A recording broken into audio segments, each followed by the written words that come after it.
anak-anak, kita ketemu lagi dalam seri struktur dan fungsi tumbuhan bagian yang keempat atau bagian yang terakhir. Kali ini akan membahas teknologi yang terinspirasi dari struktur tumbuhan. Terinspirasi? Ya, aneka struktur yang dimiliki oleh tumbuhan mulai dari jaringan sampai organ ternyata bisa menginspirasi manusia untuk menciptakan teknologi-teknologi baru untuk mendukung kehidupannya. Apa saja itu? Mari kita lihat. Yang pertama adalah teknik pemasangan batu bata.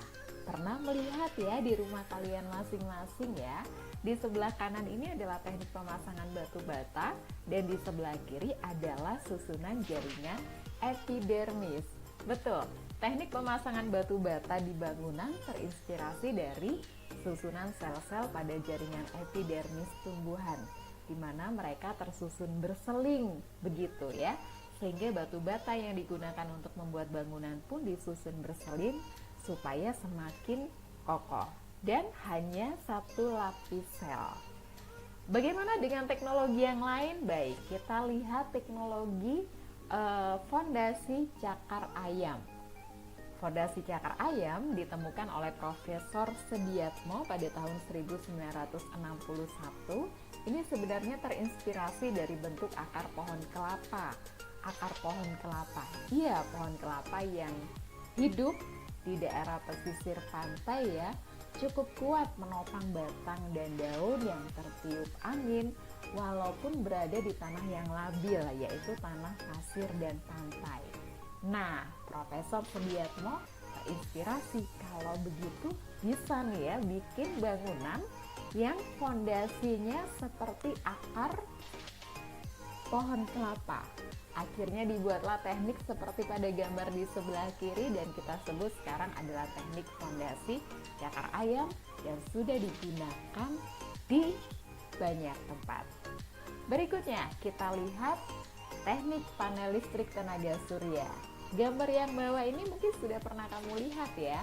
Paling sering dan paling mudah kamu lihat mungkin di perempatan atau pertigaan atau persimpangan jalan yang di situ ada traffic light atau lampu pengatur jalan.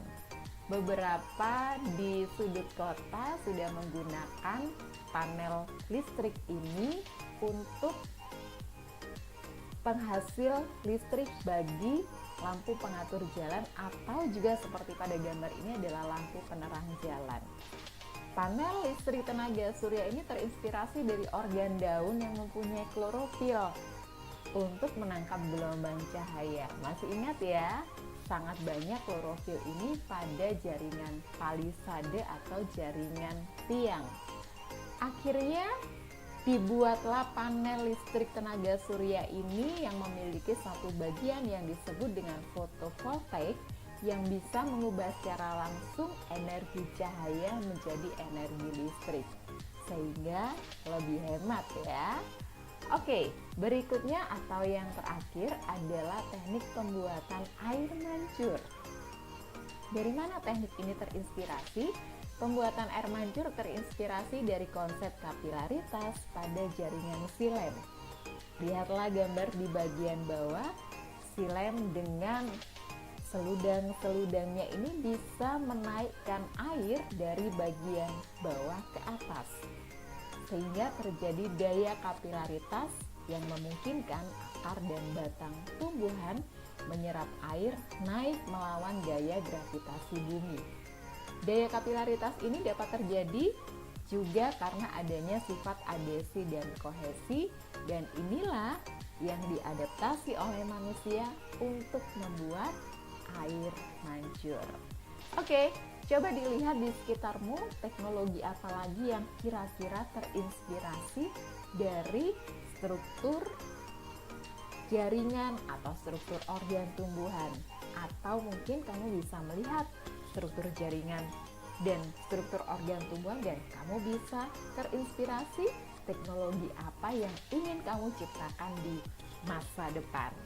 Oke, itu adalah bagian terakhir dari struktur dan fungsi bagian tumbuhan. Terima kasih dan kita akan bertemu pada video video berikutnya dengan materi-materi biologi yang berbeda tentunya. Terima kasih dan sampai jumpa.